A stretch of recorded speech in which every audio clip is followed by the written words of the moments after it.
Dear friends, मैं doctor Mukesh Kumar, associate professor MSJ college Bharatpur से बोल रहा हूँ। आज का जो हमारा टॉपिक है वो बहुत ही वेल नोन टॉपिक है, एड्स, जिसके बारे में काफ़ी अवेयरनेस आ चुकी है। और ये जो टॉपिक है ये वैसे तो हमारे जो बायोलॉजी के स्टूडेंट्स के लिए है, लेकिन ये पब्लिक अवेयरनेस के लिए सभी स्टूडेंट्स के लिए है। जो भी बच्चे, चाहे वो बीएससी में पढ़ते हों, चाहे वो एमएससी में पढ़ते हों, चाहे वो बीए में पढ़ते हों या एमए में पढ़ते हों या कोई फैकल्टी मेंबर्स हों, तो एड्स जो है ये जो है एक काफ़ी वेल नोन टॉपिक है और काफ़ी इसके बारे में जागरूकता फैलाई जा चुकी है। तो सबसे पहले एड्स को जानने से पहले हमको ये जानना पड़ेगा कि व्हाट इज एचआईवी। जैसा कि मैं थोड़ा सा आपको इसकी बैकग्राउंड बता देता हूँ कि ये लेक्चर जो है काफ़ी इसमें मैं काफ़ी आपको जानकारियाँ देना चाहता हूँ, तो इसलिए मैंने इसको 2-3 पार्ट में बनाया। ये फर्स्ट पार्ट है। तो बीएससी पार्ट 2 और एमएससी के बच्चे और बीएससी थर्ड ईयर के भी जो बच्चे हैं, तो उसमें एक सब्जेक्ट होता है बायोलॉजी में, वो होता है इम्यूनोलॉजी। इसके मैं 3-4 लेक्चर्स जो है वो तैयार कर चुका हूँ और यूट्यूब लेक्चर पर डाल चुका हूँ। तो बेसिक में आपको ये बताना चाहता हूँ कि इम्यूनोलॉजी, जो इम्यून सिस्टम होता है, वो जितने भी फॉरेन मॉलिक्यूल्स होते हैं उनसे हमको बचाने का प्रयास करता है, या दूसरे शब्दों में ये कह सकते हैं कि स्पेसिफिक ये डिफेंस सिस्टम होता है। स्पेसिफिकली जो बाहर के मॉलिक्यूल, जो वायरस, बैक्टीरिया या दूसरी फॉर्म में होते हैं और जो हानिकारक होते हैं या हार्मफुल होते हैं, उनसे बचाने का काम हमारा जो इम्यून सिस्टम है वो कार्य करता है। तो ये एक इम्यून सिस्टम की हमें बेसिक जानकारी होनी चाहिए, जो कि मैं पिछले यूट्यूब के लेक्चर्स में आपको इसके बारे में बता चुका हूँ। अब एड्स पर आते हैं। तो एड्स से पहले हम ये जानना चाहेंगे व्हाट इज एचआईवी, क्योंकि ये जो बीमारी है वो, या ये जो जिसे कहना चाहिए कि डिसीज है, वो इम्यून सिस्टम से रिलेटेड है। और इम्यून सिस्टम में प्रॉब्लम होने की वजह से जो दिक्कतें आती हैं उसके बारे में हम यहाँ डिस्कस करेंगे। तो एचआईवी, पहले हम ये जानना चाहेंगे एड्स पर आने से पहले कि what is HIV. HIV stand for human immunodeficiency virus. HIV is the virus that causes AIDS. अब ये मैंने 2 लाइन का स्टेटमेंट लिखा है, इसमें ये आप अच्छे से नहीं समझ पाएंगे। इसका कहने का मतलब ये है, ये 2 लाइन का जो स्टेटमेंट है कि ह्यूमन इम्यूनोडेफिशिएंसी वायरस, यदि हम इसको एक्सप्लेन करें, इम्यूनोडेफिशिएंसी वायरस यानी इम्यून सिस्टम में कमी आ जाना, ऐसा वायरस जो आपके अगर शरीर में एंटर कर जाता है, उसको अगर एक्सपोजर आपके शरीर में मिल जाता है, तो आपका जो इम्यून सिस्टम है उसमें कमी या उसकी एफिशिएंसी में कमी लाना, ये वायरस एचआईवी कहलाता है। HIV is the virus that causes AIDS. HIV virus है जो कि एड्स को कॉज करता है। तो यहाँ पर मैं एक चीज बहुत क्लियरली स्पष्ट करना चाहता हूँ कि इम्यून सिस्टम जो एक तरह से डिफेंस सिस्टम का मल्टी लेयर्ड सिस्टम होता है, उसमें ये कमी लाता है।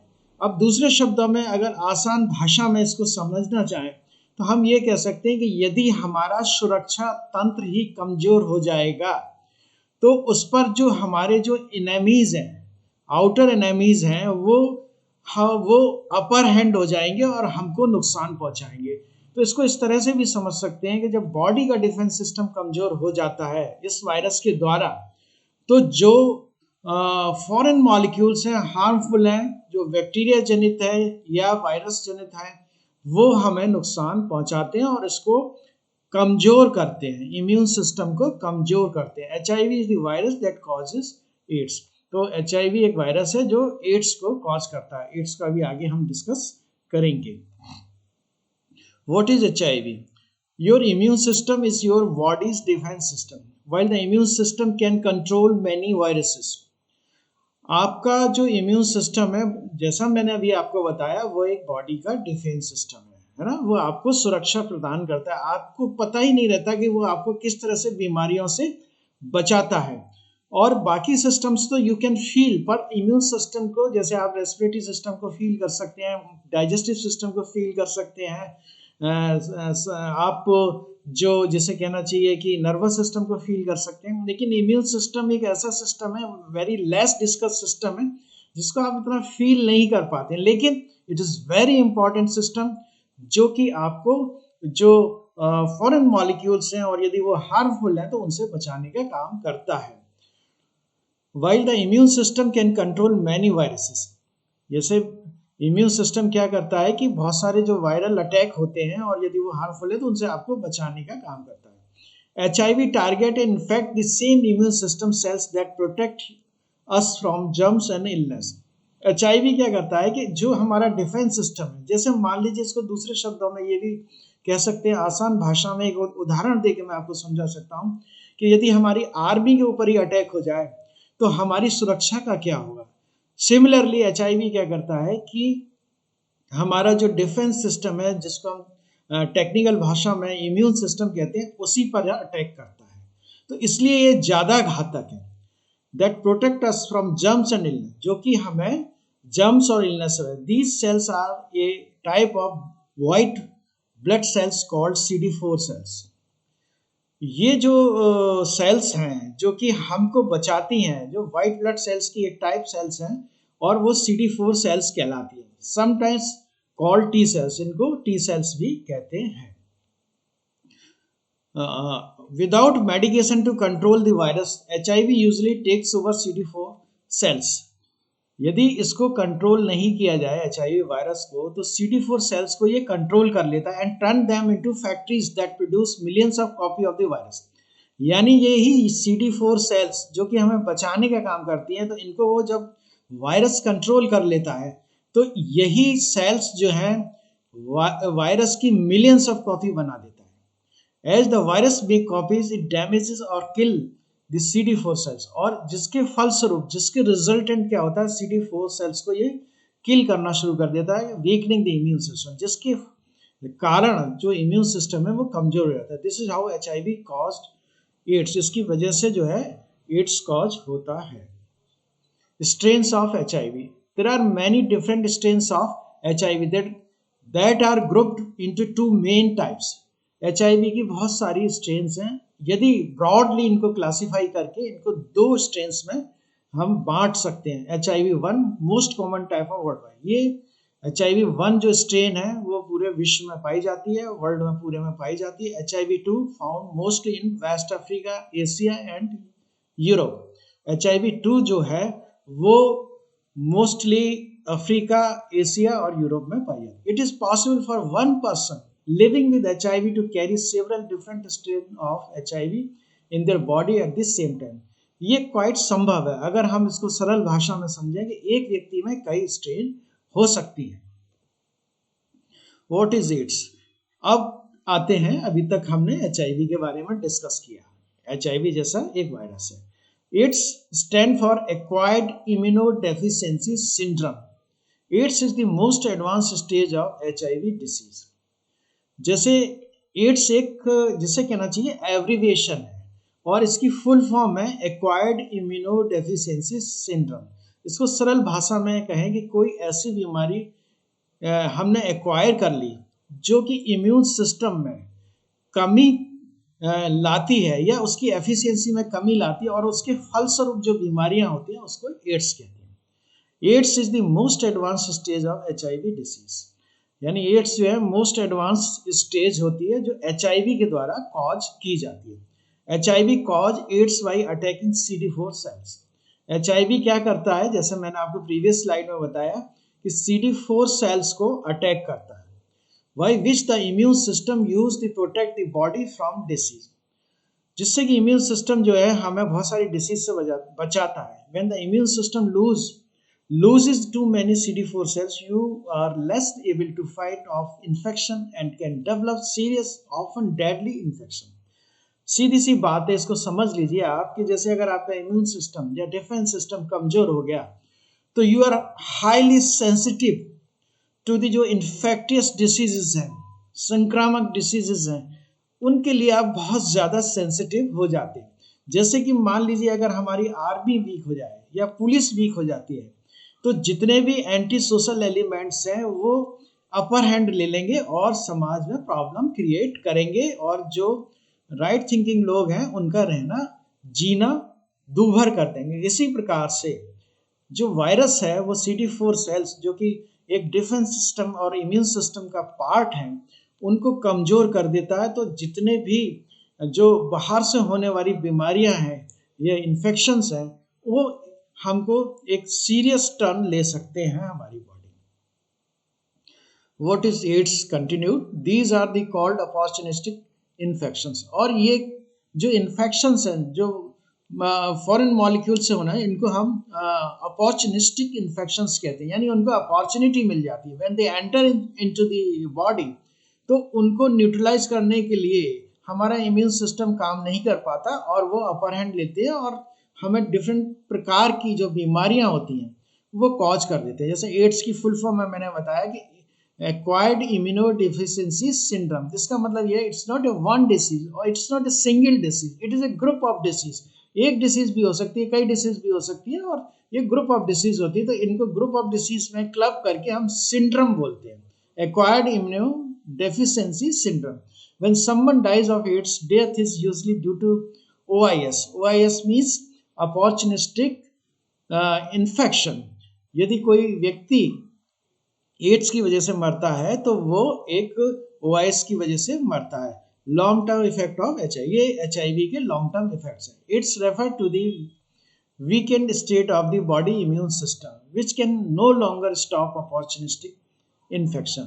सीधी सी बात है, यदि आपका डिफेंस सिस्टम और इम्यून सिस्टम कमजोर हो जाता है और कोई इन्फेक्शन हो जाता है तो वो फाइट नहीं कर पाता आपका इम्यून सिस्टम, और इसकी वजह से इन्फेक्शन और बीमारी हो जाती है। What is the difference between HIV and AIDS? You do not have AIDS as soon as you acquire HIV। AIDS नहीं हो सकती जब तक HIV एंटर नहीं करता शरीर में। HIV जैसा मैंने आपको बताया जो है एक वायरस है। You can live with HIV, be HIV positive for many years with no sign of disease. यानी जिस व्यक्ति HIV पॉजिटिव का मतलब ये होता है कि उसमें HIV एंटर कर चुका है, लेकिन इट डज नॉट मीन कि वो एड्स का शिकार हो गया। यानी HIV पॉजिटिव व्यक्ति सालों तक रह सकता है और उसके सिम्टम्स जो उसके फलस्वरूप आने चाहिए वो कई साल बाद अपीयर भी हो सकते हैं, और only mild to moderate symptom, या कभी माइल्ड और मॉडरेट सिम्टम्स आपको दिखाई दे सकते हैं। Peoples living with HIV and taking HIV drugs as prescribed have very low risk of progressing to AIDS. यानी हालांकि अभी इसकी एड्स की कोई वैक्सीन नहीं आई है, लेकिन कुछ जो ड्रग्स हैं वो डेवलप हो गई हैं और ट्रीटमेंट इसका अवेलेबल है, यानी उपलब्ध है। इसका मतलब ये है कि यदि व्यक्ति को HIV हो जाता है, HIV पॉजिटिव है, और उसको जो ड्रग्स हैं जो HIV के को जो एड्स में कन्वर्ट होने वाला है, यदि उसको ड्रग और उसका ट्रीटमेंट स्टार्ट हो जाता है तो ये जो है एक व्यक्ति नॉर्मल लाइफ लीड कर सकता है। लेकिन अभी टू डेट कोई वैक्सीन इसके लिए अवेलेबल नहीं है। What is the difference between, same slide को आगे कंटिन्यू करते हैं। But without treatment, HIV will eventually wear down the immune system in most people to the point where they have few CD4 cells and develop opportunistic infection। इसका मतलब ये है सीधा सा, यदि ट्रीटमेंट नहीं चल रहा, person is HIV positive, that will certainly lead to the AIDS। यदि व्यक्ति का ट्रीटमेंट नहीं हुआ है, ट्रीटमेंट उसने नहीं लिया है, तो it will convert into the AIDS. यानी उस जो अपॉर्चुनिस्टिक जो इन्फेक्शंस हैं वो सीवियरिटी गेन कर लेंगे और उससे व्यक्ति अल्टीमेटली एड्स का जो सिम्टम्स हैं वो दिखाई देने लगेंगे। CD4 cell count of 200 cells or less, people with AIDS can rebuild their immune system with the help of HIV drugs and live a long healthy life। आप ये देख लीजिए कि अगर आप किसी व्यक्ति की जो CD4 सेल्स 200 से भी कम हो गई हैं, 200 तक पहुंच गई हैं, यदि उसको प्रॉपर ट्रीटमेंट मिल जाता है तो वो एक नॉर्मल हेल्दी सिस्टम अपना बना सकता है और इम्यून सिस्टम को रिस्टोर कर सकता है। Even in your CD4 cell count goes back above 200, and OI is successfully treated, यानी अपॉर्चुनिस्टिक जो इन्फेक्शन है उसको सक्सेसफुली ट्रीट किया था, you may still have diagnosis of AIDS, उसके बाद भी आपको एड्स हो सकता है, लेकिन आप एक नॉर्मल लाइफ जी सकते हैं बशर्ते आपका ट्रीटमेंट चल रहा है। The US Center for Disease Control and Prevention, CDC, identifies someone as a having AIDS if she or he living with HIV and has gone both of these conditions. इसका मतलब ये है कि जो CDC है US का, वो जो है living with HIV has one और both of these conditions, at least one AIDS defining condition see the list, यानी अगर उसका ट्रीटमेंट चल रहा है तो यदि वो पॉजिटिव है तो वो एक एड्स की कंडीशन में तो आ गया, लेकिन ही और शी कैन लीड दी जिसे कहना चाहिए नॉर्मल लाइफ। तो ये जो लेक्चर है बिफोर कमिंग टू, ये पूरी लेक्चर सीरीज का फर्स्ट लेक्चर था, बिकॉज आई फील दैट मैंने इसको 3-4 लेक्चर बनाने का ये इसलिए सोचा, इट्स वेरी इंपॉर्टेंट टॉपिक, काफी जिसे कहना चाहिए अवेयरनेस है, लेकिन टेक्निकल अवेयरनेस जो कि सिंपल लैंग्वेज में अभी भी नहीं है। तो हमारे जो BSc के स्टूडेंट्स हैं उनके लिए ये ज़रूरी है कि वो इसके बारे में जाने, MSc के स्टूडेंट हैं और जो दूसरे बच्चे हैं यूट्यूब पर वो इस को देख सकते हैं। तो मैं इसके बाद फिर HIV एड्स का जिसे कहना चाहिए क्या ट्रीटमेंट होता है ना, किस तरह से डूज और डोंट्स क्या होते हैं, और दूसरे इसके जो टेक्निकल एस्पेक्ट्स हैं उनके बारे में डिस्कस करूंगा। तो मैंने आज इस लेक्चर में आपको इतना बताया कि HIV क्या होता है और एड्स क्या होता है और HIV और एड्स में क्या डिफरेंस होता है। तो this is the first lecture of 2-3 lecture of based on AIDS. तो इसको आपके लिए वेरी यूजफुल होगा। Thank you very much.